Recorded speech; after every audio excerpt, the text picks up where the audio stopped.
first of all, I just want to tell you how great it is to be here with you. I always enjoy being in your church, and I'm excited for you as Stephen is preparing to really, I mean, he's already officially begun, I guess, but I know he's got a couple of Sundays before he's going to be starting. And when is his first Sunday? Is it? 26th.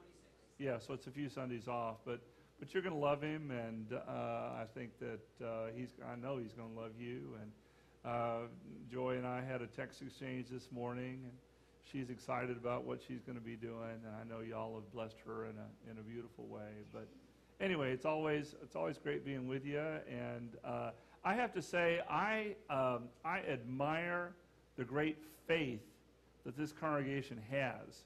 You were talking about how the crowd was a little sparse today, and I don't know, it's like a pretty good crowd to me, but you know, it's the day after July 4th, and so that probably didn't help. And then, this is where the faith comes in. You actually put it on your sign that the district superintendent is preaching today. That's a lot of faith right there, brothers and sisters, I have to tell you. And because that might cause a lot of people just to, you know, drive on by. But anyway, well, let's share together now in the Word, and this is from the 4th chapter of the Gospel of Mark. And I know I asked you to be seated, but if you would, let's stand for the reading of the Gospel lesson. Listen now for God's Word. That day, later that day, when evening came, Jesus said to them, "Let's cross over to the other side of the lake." They left the crowd and took him in the boat just as he was, and other boats followed along. Gale-force winds arose, and waves crashed against the boat so that the boat was swamped. But Jesus was in the rear of the boat, sleeping on a pillow. They woke him up and said, "Teacher, don't you care that we're drowning?" He got up and gave orders to the wind, and he said to the lake, "Silence," or "Peace, be still." The wind settled down, and there was a great calm, and Jesus asked them, "Why are you frightened? Don't you have faith yet?" Overcome with awe, they said to each other, "Who then is this? Even the wind and the sea obey him." The word of God for the people of God. Thanks be to God. Please be seated. So I'm sure you've heard this. One time the Pope was being driven around in a limousine for the very first time, and so he's all excited. He's asking all these questions of the limo driver about the limo and what it's like. And finally he said, "Can I drive it?"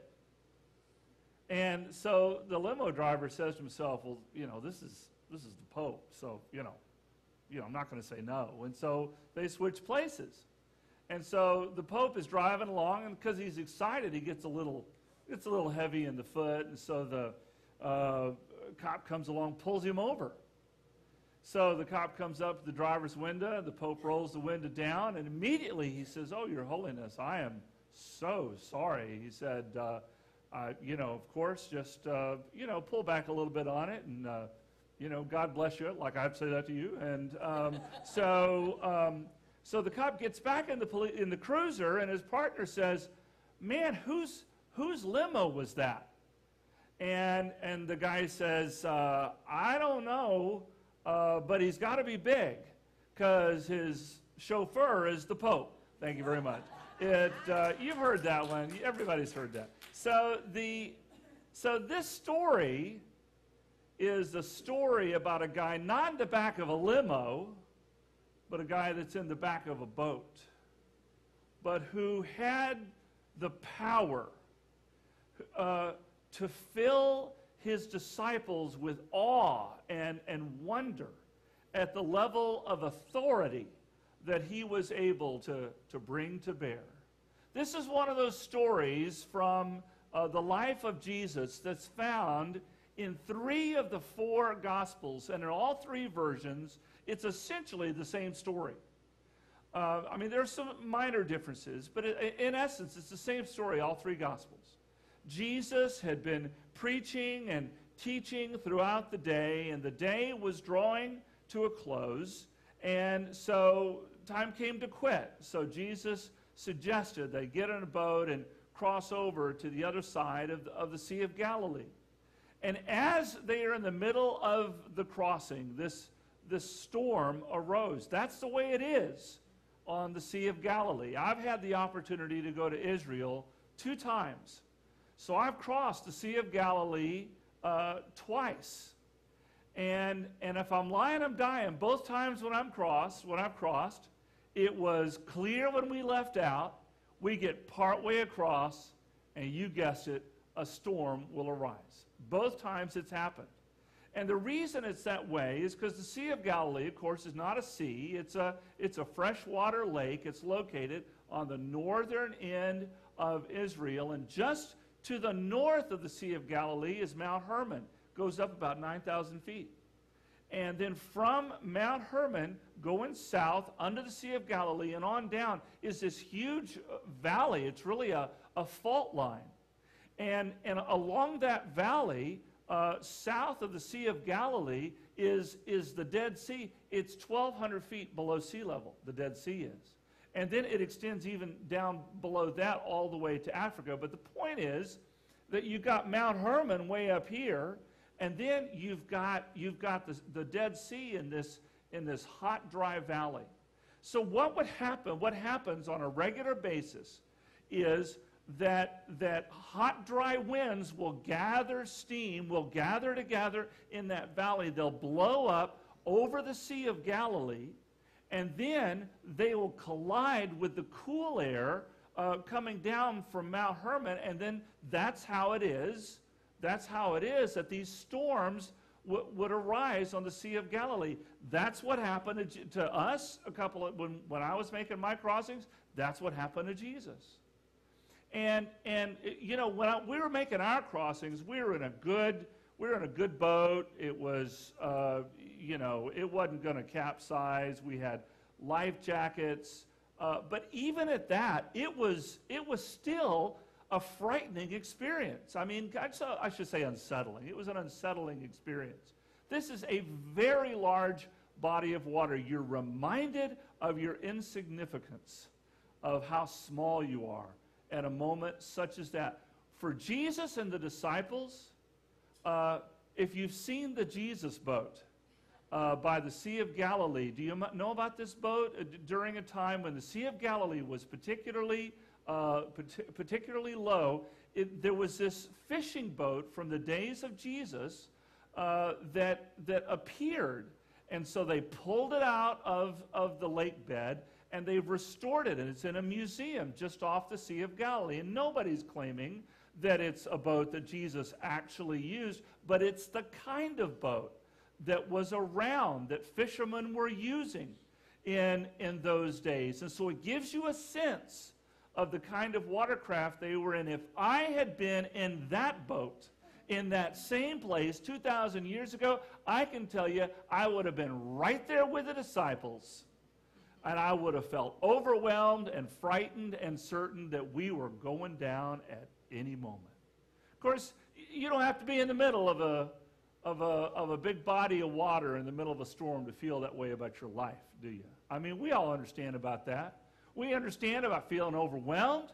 We understand about feeling like there's really not anything we can count on. We understand about being concerned that we could go down any moment.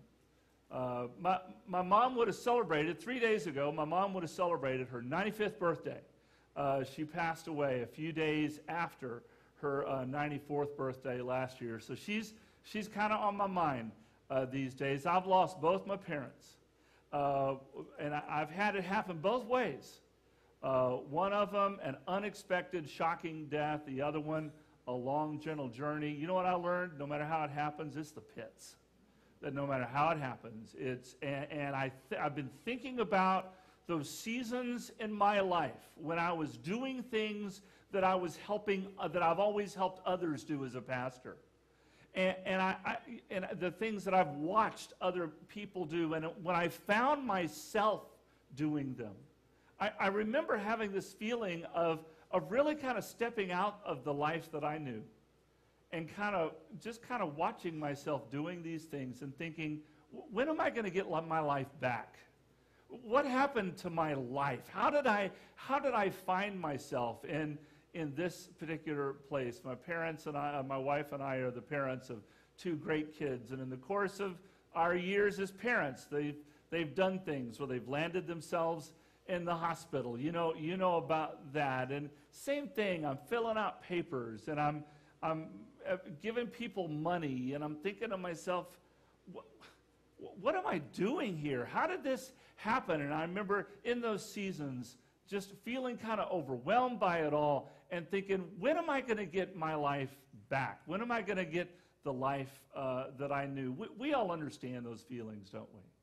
I mean, the sense of, it's not my life to be without this spouse that I've had all these years. When do I get my life back? It's not my life to be out of a job and to be worried about how to make ends meet. When do I get my life back? It's not my life for the doctor's test to come back positive, and now I'm worried about how I'm going to work my way through all these physical concerns. When do I get my life back? It's not my life for somebody to come and present me papers that require me to come to a court of law. This isn't my life. When do I get my life back? We understand that sense of feeling overwhelmed, that sense of just wondering, how did I get to this place, and what is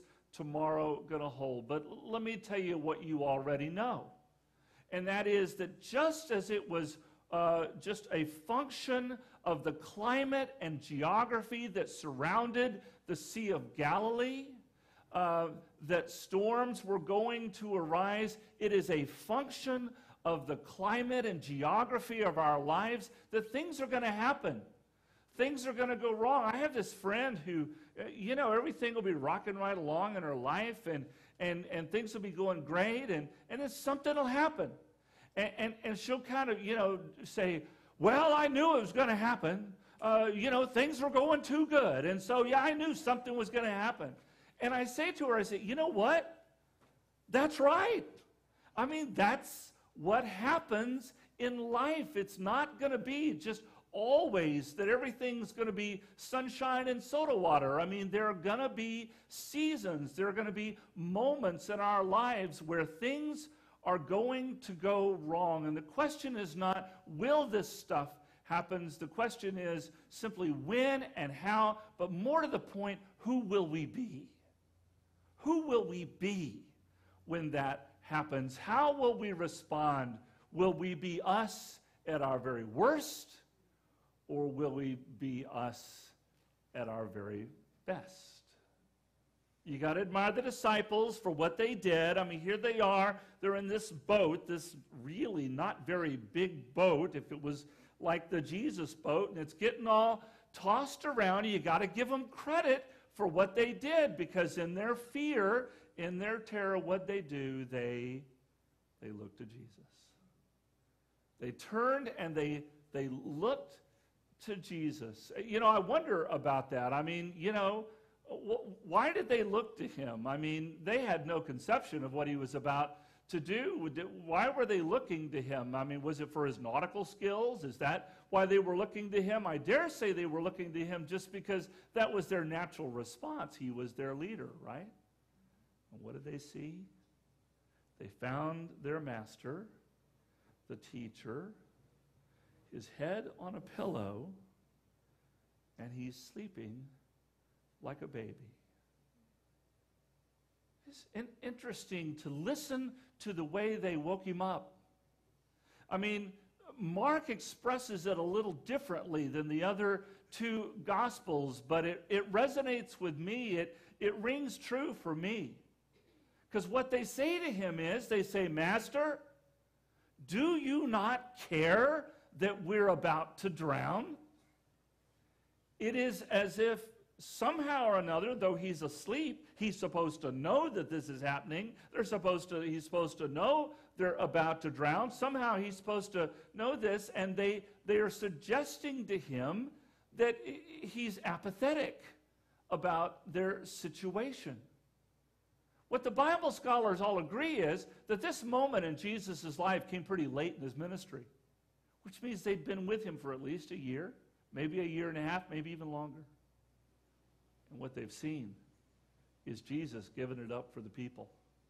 I mean, giving of himself to the point of exhaustion so he could be a shepherd to this flock that was in need of guidance. They'd seen Jesus time after time after time going to one who was ill, going to one who was on the brink of death, going to one even who had become deceased, and healing them, giving them hope, giving them life. They had seen Jesus over and over and over again, patiently teaching them in their thick-headedness about the things that he wanted them to understand about the coming kingdom. But in this moment, when they were feeling the pressure, in this moment, when they were terrified, for some reason, they developed amnesia. It's as if they forgot. They forgot all these things that they really knew very well about Jesus. Teacher, we're about to drown. Don't you care at all? People wake up in different ways, don't they?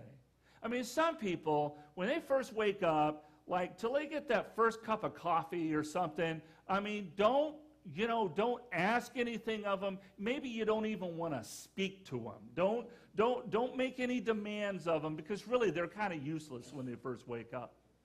Seared into my memory is one night when I was awakened to the sound of a crying baby, and so I fall out of bed and go, and I pick up my trusting son, and I take him down the stairs, and I open the refrigerator door. My wife's prepared the bottles there in the refrigerator. I pull one out.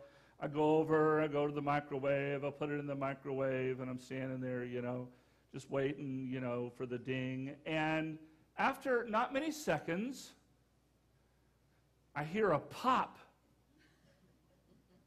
I go, pop? What's happened here? And I open the microwave door to discover that instead of putting in the microwave the bottle my wife had prepared the night before, I had put into the microwave a can of rolled up pizza dough. And so some people, not very trustworthy when they first wake up. But Jesus, he's awakened. He's awakened. And he's awakened in this boat, in the middle of this storm, and there's the wind and the waves, and he's got his disciples yelling at him, saying, "Oh, we're about to drown," and suggesting that he didn't care at all. So Jesus just took it all in. I mean, Jesus just immediately understood what he needed to do, and so he acted. There's a great story out of the life of John Wesley, the founder of the movement that became the Methodist Church. The story is he was involved in an ocean crossing, and he was down in a cabin. He was reading a book, and the winds, as the writer said it, the winds became contrary. That's what they said, which meant that they were blowing in the wrong direction rather fiercely. And so the crew was up on the deck, and they were, tending to things. And Wesley heard all the hollering and the activity going on. So basically, he goes up on the deck, and he says, "Well, what's going on?" And so they tell him, "Well, the winds have become contrary, and so, we're not going to be able to get to where we're going, and we're having to, tack in a different direction, and all this kind of thing." And so Wesley said, "Well, have you prayed?" And they said, "Well, no, that never occurred to us." And so he said, "Well, let's pray." And he prays this prayer. The writer describes it, just this fervent prayer, about the wind and their need to get to where they were going and all of this. And then he finishes the prayer, and then the story goes that he went back down into his cabin and continued reading his book. And that sure enough, in a few minutes, the wind went calm, and then it shifted into the direction that they needed for it to go. And so they were all up there, like, well, I don't know if they high-fived back then, but they were celebrating. However they did it back then, they were all happy. And finally, somebody goes down to Wesley's cabin, and they report to him that the winds had shifted, and Wesley's response, in essence, I'm sure is much more articulate than this, but Wesley's response, in essence, was, well, duh.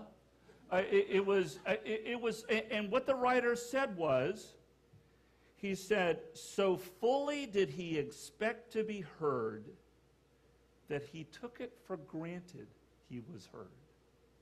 So fully did he expect to be heard that he took it for granted that he was heard. That's what Jesus did that night on the boat. He spoke to the storm. Peace, he said. Peace. Be still. And the winds died down and the rain stopped and everything became calm. And then he spoke to me what to me was a gentle word of peace to his disciples. Just said, why were you so afraid? He said, where's your faith? And then what the Bible, I don't know if the Bible actually says this, but in my mind's eye, what I picture him doing then is returning to the back of the boat and fluffing up his pillow and putting his head on it in no time at all. He was sleeping like a baby, and the disciples are just, and they go, who is this? Who is this that's even able to speak to the wind and the waves? I think our problem is that when things get tough for us, we tend to look in all the wrong places for peace. We tend to look in the wrong places.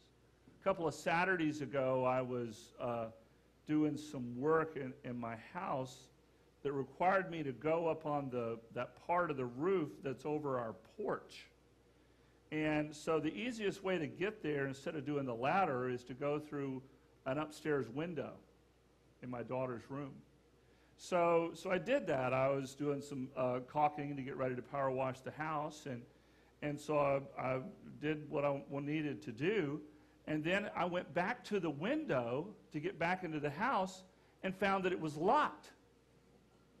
And I said, I didn't tell my wife what I was doing, and so she must have come upstairs and found that window slightly open and closed it and locked it.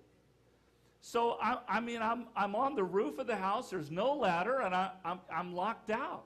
So fortunately, I had my cell phone with me, and so I started calling my wife, and she wasn't answering. And so I went around to the shady side of the roof, and I'm continuing to call, and I'm banging on a window trying to get her to respond, and she's not answering. And so, whatever it was, 5 or 10 minutes went by, and I'm actually singing Up on the Roof. I was up there and just killing time. And anyway, finally she answers the phone, and I said, hello, honey, how are you? And she goes, fine, how are you? And I said, well, I'm locked out, and I'm up on the roof. And I said, you locked the window so I can't get back in. And she said, I didn't lock a window. What are you talking about? And I said, the window was locked. I couldn't get in. And then she said, are you sure you went to the right window? And I went, what? and so I walked around, and all those windows look alike. And now it does occur to me that if you take the pizza crust story And couple that with the window story, you may conclude our district superintendent, while a nice guy, isn't all that bright. And but let's not, pursue that. So, and so I've opened the window, and I could hear the words of Jesus speaking to me, saying, "Broad is the path that leads to destruction, but narrow is the gate that leads to life." When we find ourselves in distress, it's all about the way we respond, isn't it? And what some people do is they try and get in the wrong window. See, that's the way this connects. They try and get in the wrong window. And for some folks, they get in distress and they respond in these really self-destructive ways. For some people, it's drinking. For some people, it's drugs. There's no peace to be found in that. Some people make really destructive choices in terms of relationships. I mean, when things are really falling apart in their lives, they cut themselves off from other people or from significant people in their lives, and really they think there's peace in that, but really there's not peace in that. We try and climb in all the wrong windows when really there's just the one.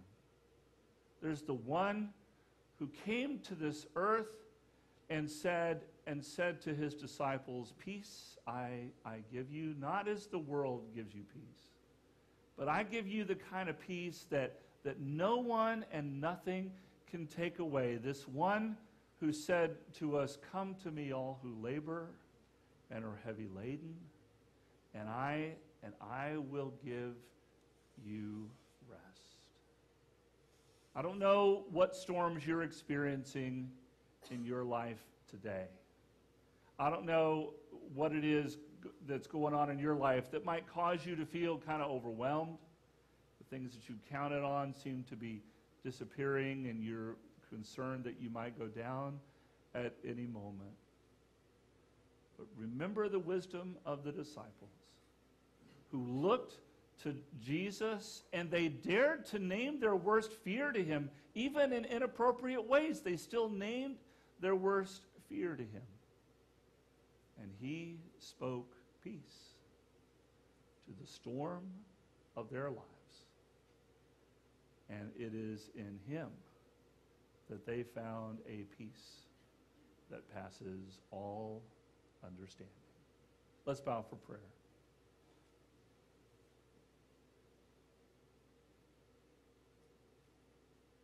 God, on the outside, we may look like we've got it all together and that everything's great for us.